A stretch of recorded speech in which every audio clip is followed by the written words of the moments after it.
విద్యార్థులు IIT, NIT పూర్తి కాగానే వెంటనే ప్రైవేటు ఉద్యోగాల్లో చేరిపోవడం కాకుండా civil services, IAS, IPS, IFS, defence తదితర ఆల్ ఇండియా సర్వీసెస్ వైపు దృష్టి సారించాలని మాజీ మంత్రి హరీష్ రావు సూచించారు.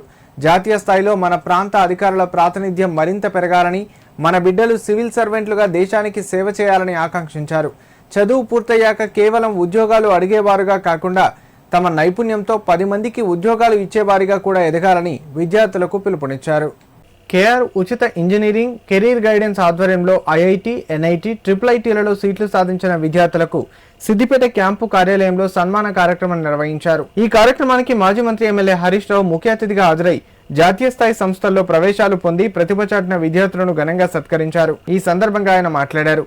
గ్రామీణ ప్రాంత పిల్లల భవిష్యత్తు మార్చాలనే గొప్ప ఉద్దేశంతో కేఆర్ గైడెన్స్ సెల్ ఏర్పాటు చేసి వారికి ఉచితంగా మార్గనిర్దేశం చేస్తున్న కొలుపుల రాములు కృషి వెలకట్టలేనిదని ప్రశంసించారు. హైదరాబాద్లోని కార్పొరేట్ స్కూళ్లలో చదివే పిల్లలకే ఐఐటి, ఎన్ఐటి సీట్లు వస్తాయనే అపోహ ఉండేదని, కానీ పట్టుదల, ఏకాగ్రత ఉంటే గ్రామీణ విద్యార్థులు కూడా అద్భుతాలు సాధించగలరని ఈ విద్యార్థులు నిరూపించారని కొనియాడారు. ఆర్టిఫిషియల్ ఇంటెలిజెన్స్ ఇంటర్నెట్ యుగంలో ప్రపంచం మొత్తం యువత చేతుల్లోనే ఉందని, వినూత్న ఆలోచనలతో స్టార్టప్లు స్థాపించి 20 నుంచి 24 ఏళ్ల యువతే గూగుల్, అమెజాన్ లాంటి సంస్థలను ఆకర్షిస్తున్నారని గుర్తు చేశారు. ఆ దిశగా మన విద్యార్థులు కూడా ఆలోచన చేయాలన్నారు.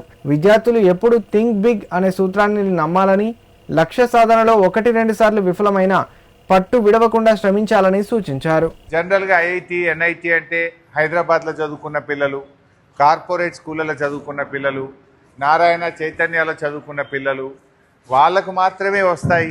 గ్రామీణ ప్రాంతాల్లో పేద పిల్లలకు రావు అనేటువంటి ఒక ఉండేది. కానీ ఇవాళ నిజంగా రాములు గారి కృషితోని పట్టుదల ఉంటే ఏది అడ్డం కాదు. మనకు డబ్బు లేకపోతే కార్పొరేట్ స్కూల్లో కాదు, పట్టుదల కావాలి, ఏకాగ్రత కావాలని ఆ పిల్లల కోసం వాట్సాప్ ఛానళ్ళు పెట్టి, గైడెన్స్ కౌన్సిల్ పెట్టి చాలా కష్టపడి ఎంతో బాగా చదివించడం అనేది నిజంగా చాలా సంతోషం. అంటే అది మాటల్లో చెప్పలేము. రాములు కృషి ఆయన డబ్బులు సంపాదించడానికో ఇంకేదో చేయాలనుకుంటే ఏదైనా చేయొచ్చు, కానీ ఒక సమాజం పట్ల ఉండే చిత్తశుద్ధి. అందుకే నాకు రాములు గారు అంటే చాలా గౌరవం. ఆయన అంటే నాకు ఎంత గౌరవం అంటే, ఎంతమంది ఈరోజు సోషల్ రెస్పాన్సిబిలిటీ నిర్వహిస్తున్నారు. ఇవాళ ఆయనకు ఉపాధ్యాయుడు, సమాజం ఆయనకు చదువునిచ్చింది, ఒక ఉద్యోగం ఇచ్చింది.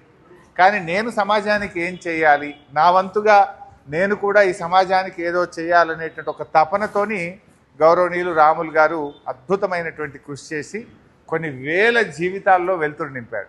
నాకు తెలిసి దాదాపు ఒక 2-3 వేల మంది ఇప్పటికే సీట్లు పొందారు. రాములు గారి కృషితో 2-3 వేల మంది పిల్లలు సీట్లు పొందారు.